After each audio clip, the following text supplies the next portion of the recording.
lagi dengan saya Rindiani Saputri dari Prodi S1 Farmasi Universitas Megareski.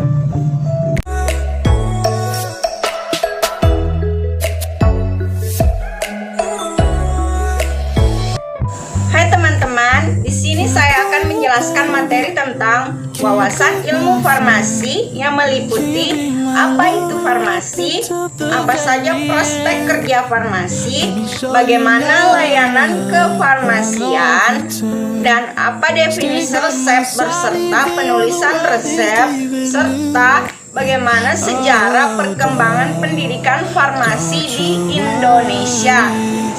Dan selanjutnya yaitu sejarah singkat farmasi serta arti lambang dari farmasi. Dan yang terakhir, kenapa saya memilih jurusan farmasi ini? Jadi silakan nonton ya. Baik teman-teman, tanpa berlama-lama lagi, marilah kita simak satu persatu materi yang saya akan bahas ya. Jadi stay tune terus. Di sini saya akan menjelaskan apa itu farmasi. Farmasi adalah program studi yang mempelajari tentang obat-obatan. Di sini kita akan belajar untuk mengenali struktur senyawa obat dan cara sintesisnya. Oke teman-teman, kemudian mengolahnya menjadi obat yang layak dikonsumsi.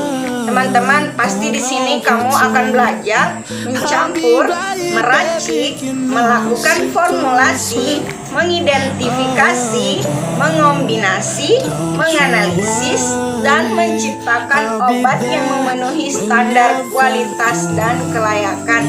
Jadi tidak hanya meracik, kamu juga harus mengetahui bagaimana penggunaan obat-obatan tersebut secara aman, teman-teman. Nah, yang kedua, di sini saya akan menjelaskan tentang prospek kerja farmasi. Bidang farmasi tidak akan pernah ada matinya, teman-teman. Bahkan akan terus berkembang seiring waktu. Sebab penyakit pun ikut berkembang dan membutuhkan penanganan yang tepat.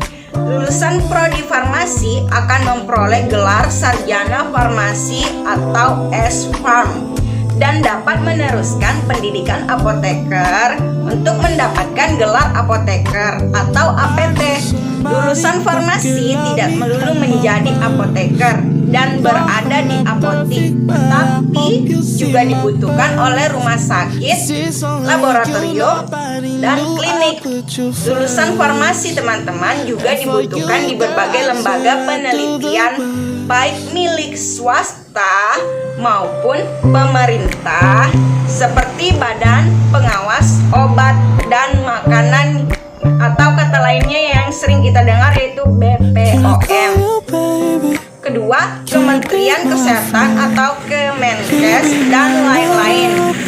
Di sektor industri obat, makanan, dan kosmetik, lulusan farmasi juga dapat berkarir teman-teman sebagai peracik dan pengembangan obat-obatan, konsultan, dan manajemen mutu. Jadi teman-teman, farmasi itu banyak sekali prospek kerjanya dan tidak akan ada matinya. Ketiga yaitu teman-teman, pelayanan kefarmasian adalah suatu pelayanan langsung dan bertanggung jawab kepada pasien yang berkaitan dengan sediaan farmasi dengan maksud mencapai hasil yang pasti. Dengan kata lain yaitu meningkatkan mutu kehidupan pasien menjadi lebih baik. Standar pelayanan kefarmasian di rumah sakit meliputi standar pengolahan sediaan farmasi, alat kesehatan, dan bahkan medis habis pakai. Selanjutnya yaitu keempat, apa itu definisi resep dan bagaimana format penulisan resep. Di sini saya akan menjelaskan. Yang pertama yaitu resep adalah permintaan tertulis dari seorang dokter, yaitu yang diberi izin berdasarkan peraturan perundang-undangan yang berlaku kepada apoteker, pengelola apotik untuk menyiapkan dan membuat, meracik, serta menyerahkan obat kepada pasien. Nah, selanjutnya teman-teman, di sini saya akan menjelaskan tentang sejarah perkembangan pendidikan farmasi di Indonesia. Nah, perkembangan pendidikan tinggi kefarmasian di Indonesia dapat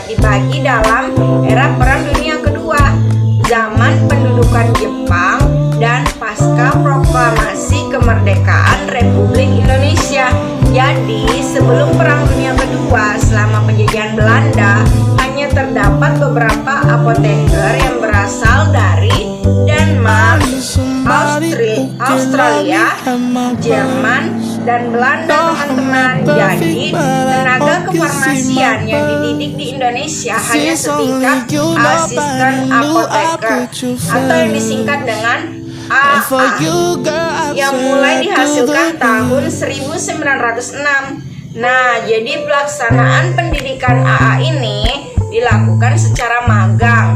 Ada apotik yang ada apotekernya, dan setelah periode tertentu seorang calon menjalani ujian negara, teman-teman. Nah, pada tahun 1918 dibuka sekolah asisten apoteker yang pertama dengan penerimaan murid lulusan bagian B atau setingkat SMP.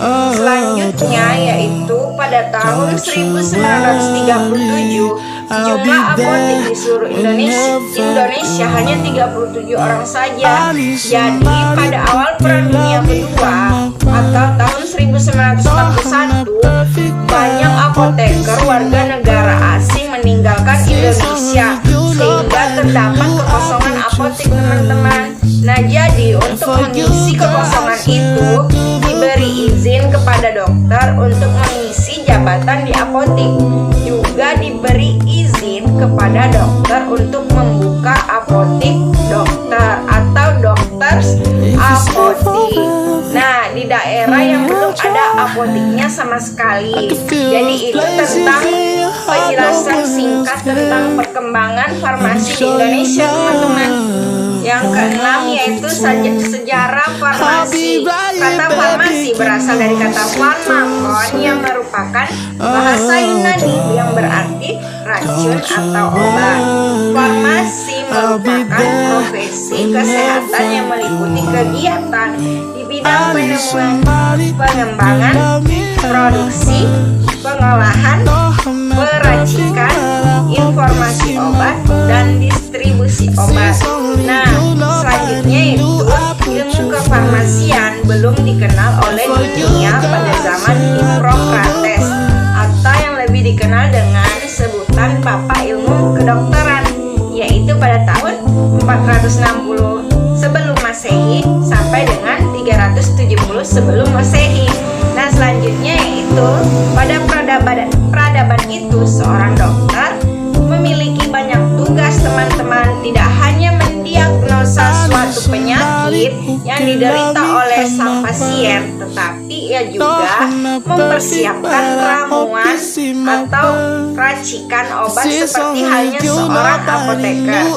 Nah, jadi teman-teman, selanjutnya sehingga pada tahun 1240 sebelum Masehi, Raja Jerman Frederick menyadari dan memberikan perintah untuk memisahkan dengan resmi antara kedokteran dan farmasi. Nah, di situ awal mula terbentuknya farmasi. Nah, selanjutnya itu perintah tersebut sekarang dikenal dengan Dekret Pusilises. Dari sinilah sejarah farmasi ini berasal, sehingga para ahli mengambil kesimpulan bahwa akar ilmu kedokteran dan ilmu kefarmasian ialah sama. Sedikit berbeda, tapi sebagian besar itu sama, teman-teman. Nah, jadi selanjutnya di sini saya akan menjelaskan berikut adalah tokoh-tokoh besar yang sangat berjasa terhadap terbentuknya ilmu farmasi. Nah, yang pertama yaitu ada Paracelsus tahun 1541 sampai 1493 sebelum Masehi, berpendapat bahwa untuk membuat sedia obat perlu pengetahuan kandungan zat aktifnya, dan dia membuat obat dari bahan yang sudah diketahui zat aktifnya, teman-teman. Nah, yang selanjutnya itu dua Hippocrates tahun 459 sampai sampai 370 sebelum Masehi yang dikenal dengan Bapak Kedokteran. Dalam praktek pengobatannya, teman-teman telah menggunakan lebih dari 200 jenis tumbuhan. Wow, banyak sekali bukan? Ya, selanjutnya yaitu ketiga, teman-teman, Claudius Galen tahun 200 sampai 129 sebelum Masehi menghubungkan penyembuhan penyakit dengan teori kerja obat yang merupakan bidang ilmu farmakologi. Yang keempat ada Ibnu Sina. Ibnu Sina yaitu tahun 980 sampai 1037 telah menulis beberapa buku tentang metode pengumpulan dan penyimpanan tumbuhan obat. Nah, yang selanjutnya yaitu kelima, Johann Jacob Weber tahun 1620 sampai 1695 berhasil melakukan verifikasi efek farmakologi dan toksikologi obat. Dan yang terakhir, teman-teman, Institut Farmakologi pertama didirikan pada tahun 1847 oleh Rudolf Buchem di Universitas Dorpat, Estonia. Selanjutnya, Oswald Scheideberg tahun 1838 sampai 1921 bersama dengan pakar disiplin ilmu lain menghasilkan konsep fundamental dalam kerja obat meliputi reseptor obat, hubungan struktur dan aktivitas, serta toksisitas selektif. Nah, jadi teman-teman, itu tadi merupakan sejarah singkat dari ilmu kefarmasian dan tokoh-tokoh yang sangat berperan penting dalam dunia farmasi. Nah, teman-teman, bagian yang paling penting yaitu makna dari lambang farmasi. Teman-teman di sini pasti banyak nih yang belum tahu kenapa cawan dan ular dijadikan lambang farmasi.